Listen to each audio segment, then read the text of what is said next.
Chair recognizes Mr. Perry for his 5 minutes. Oh, I thank the chairman. sorry. Go ahead, Mr. Biggs. Okay. Mr. Perry, go ahead. We're trying to balance, right? We're trying to balance the safety of the citizens in the United States of America with this God-given constitutional right. It's enshrined in the Constitution, came down from God, that we can defend ourselves. We're trying to balance that, and that, I think, is what this discussion is about. And then who does that balancing, whether we are a nation of laws or a nation of hysteria and screaming, which doesn't seem to produce much, but a bunch of screaming. And I get that people are exercised, but there are people here that are elected and accountable to make the laws. Unfortunately, in this case, folks that aren't accountable seem to be making the laws with the power to put you in jail, the authority to put you in jail if you disagree. Mr. Wilcox, are you a gun manufacturer? Are you asking if I'm a licensed gun manufacturer? I'm just asking if you're a gun manufacturer. I'm not. Licensed or otherwise. So you're not. Have you made a so-called ghost gun? I have not. You've not.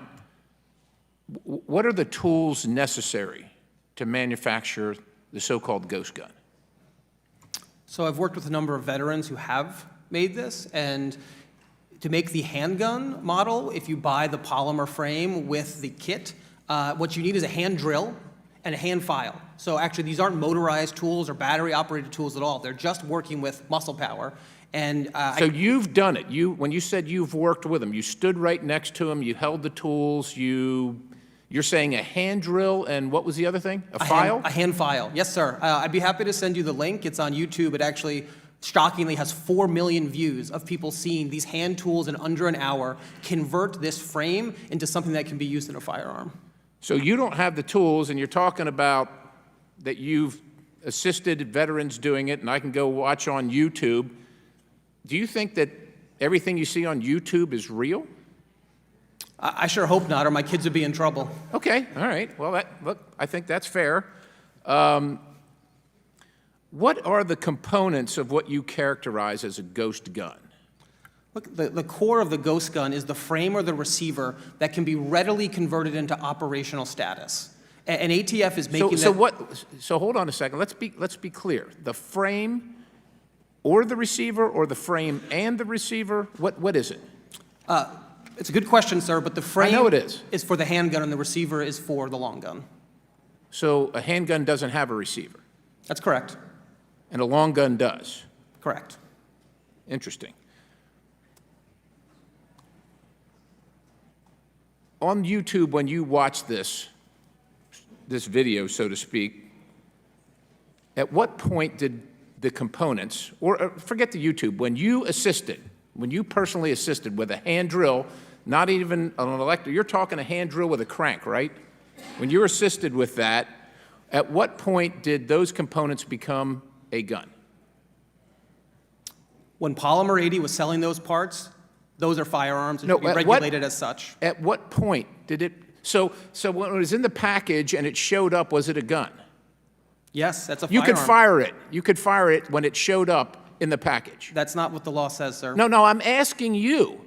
When it showed up, however it showed up at the house, in the package, before the drill, the hand drill, and the file, was it a gun? Yes, sir, because Congress has defined firearms. Could you fire it? That's not how Congress defined firearms, sir. And how does Congress define firearm? An operational weapon. Is it operational when it shows up in the mail? The components? Yes, sir. So why are you filing and why are you drilling it? Because the firearm definition is operational. Or No, I'm asking you, if it doesn't work when it shows up, why do you have to do those things? Sir, the point is it's not a gun. At what point are you going to outlaw, or are you going to sanction the ATF outlawing a block of aluminum, a block of steel, a screw? And by the way, you have no idea what you're talking about regarding receivers or frames. Sir, you are unqualified to comment on this because you have no idea what you're talking about. You haven't manufactured anything. Let's face it. You have no idea. Sir, I'm going to turn to Mr. LaRosiere. Do folks that kill other people, do they apply for permits when getting a gun?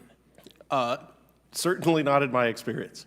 Criminals. Do criminals go out to their local gun shop and fill out the paperwork and pray to the good Lord that they're not found out to be criminals when they want to purchase a gun? I think it would be odd for them to do that, so no. I yield the balance, Mr. Chairman. Okay.